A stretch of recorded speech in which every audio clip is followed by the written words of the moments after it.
손으로 이렇게 동그랗게 만드는 신용을 할까? 자, 이렇게 하나의 정답이 없는 상황에서 여러 가지 표현 방법을 떠올리는 겁니다. 이게 바로 앞에서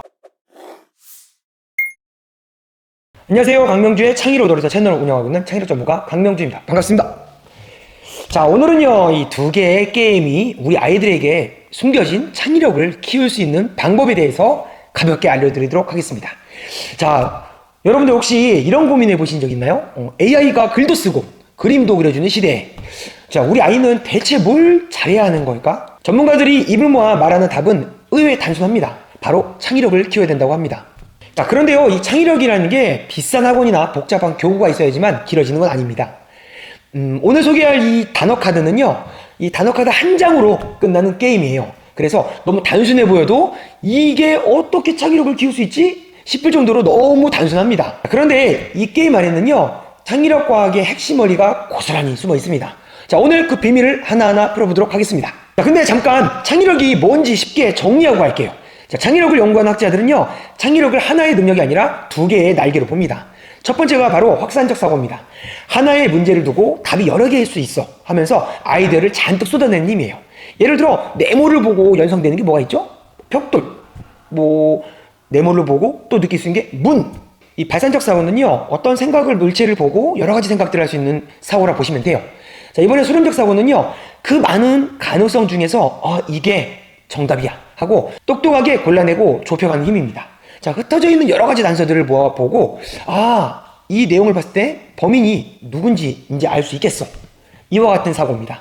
새가 한쪽 날개로 날 수 없듯이 창의력도 이 두 가지의 균형을 이뤄야 진짜 힘이 발휘될 수 있습니다. 자, 그럼 오늘 두 개의 게임을 각각 어떤 날개를 키울 수 있는지 한번 알아보도록 하겠습니다. 자, 첫 번째 놀이는요, 몸으로 말해요입니다. 우리 부모님들 몸으로 말해요 게임 많이 보셨잖아요. 말 그대로 어떤 카드를 보고 한 친구가 다른 한 친구에게 몸으로만 표현을 해서 설명을 해주는 게임이에요. 상대방은요, 그 몸집을 보고 정답을 맞춰야 됩니다. 자, 이게 끝이 아니에요. 자, 그런데 이 단순한 게임이 왜 창의력을 폭발시킬까요? 자, 이 세 가지 이유가 있습니다. 첫 번째는요, 말을 빼앗으면 뇌가 새 길을 찾습니다. 바로 제약의 힘을 얻게 되죠. 평소 아이는요, 예를 들어 사과를 설명할 때 그냥 빨갛고 동그란 과일 이렇게 말로 하면 돼요. 근데 말을 못하게 되면요, 어떤 일이 생겼어요? 뇌는 어쩔 수 없이 다른 길을 찾기 시작합니다. 내가 머릿속으로 생각을 하는 거예요. 이렇게 먹는 신용을 할까? 나무에서 사과를 따는 신용을 할까? 손으로 이렇게 동그랗게 만드는 신용을 할까? 자, 이렇게 하나의 정답이 없는 상황에서 여러 가지 표현 방법을 떠올리는 겁니다. 이게 바로 앞에서 말한 확산적인 사고예요. 신기하게도 창의력 연구에서는요, 제약이 오히려 창의력을 키우는 게 정설입니다. 이렇게 다 할 수 있는 때보다 이건 못 써 라고 제안을 했을 때 뇌는 더 기발한 아이디어를 냅니다. 자, 두 번째 효과로는요, 머릿속 생각을 몸으로 번역하는 능력입니다. 체화된 인지입니다. 자, 인지과학에서 체화된 인지라는 개념이 있습니다. 자, 쉽게 말하면요, 생각은 머릿속에 있는 것만이 아니라 몸과 함께 움직인다는 뜻입니다. 실제로 우리가 말하면서 이렇게 손짓을 하는 생각, 그리고 더 또렷해지잖아요. 자, 아이가 사과라는 추상적인 단어를 구체적인 몸동작으로 바꾸는 과정은 같은 생각을 전혀 다른 형태로 번역하는 작업입니다. 그리고 이 번역의 능력이야말로 창의력의 핵심 엔진이 될 수 있습니다. 화가가 감정을 그림으로, 작곡가가 슬픔을 멜로디로 바꾸는 거와 똑같은 원리입니다.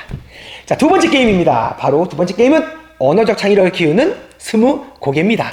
스무고개는 말 그대로 20번의 질문을 통해서 상대방이 정답을 맞추는 게임이죠. 한 명은 단어 카드를 보고 코끼리라는 카드를 갖고 있는 거예요. 상대방은 딱 20번의 질문을 던져야 됩니다. 그러면요, 정말 그 20번의 단어를 최대한 맞출 수 있게 정답에 접근을 엄청 고도로 전략적으로 언어적 창의력을 최대한 발휘해서 맞춰야 되죠. 그리고 네, 아니요로 답을 들으면서 정답을 찾아내야 됩니다. 이런 놀이는요, 첫 번째로 이런 효과가 있습니다. 바로 좋은 질문을 만드는 힘이 키워집니다. 자, 질문력이 좋아져요. 자, 우리 AI 시대에 살고 있죠? 가장 중요한 능력이 뭔지 아세요?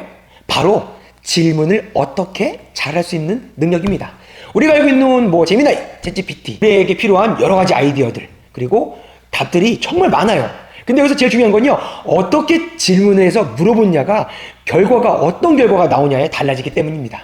바로 스무고개는요, 이 질문력을 훈련시키는 게임이 될 수 있어요. 횟수가 20번으로 제한되다 보니까요, 아이는 자연스럽게 아까 말씀드린 것처럼 어떤 질문을 정말로 잘 던져야 될까, 그리고 효과적일까를 엄청 고민하게 됩니다. 자, 두 번째 효과는요, 큰 그림에서 좁혀가는 분류적 사고. 스무고개를 잘하는 아이는요, 절대 처음부터 코끼리예요 하고 묻지 않아요. 대신 이렇게 묻죠. 혹시 살아있는 생물인가요? 그러면 친구가 말을 하겠죠. 네. 그러면 세상의 절반이 사라진 거예요. 그럼 동물인가요? 네. 그럼 또 절반이 사라졌죠. 다리가 몇 개인가요? 혹시 4개인가요? 네. 덩치가 큰가요? 작은가요? 큰가요? 네. 이러면서 큰 범주에서 작은 범주로 좁혀가는 분류적 사고를 키울 수 있습니다.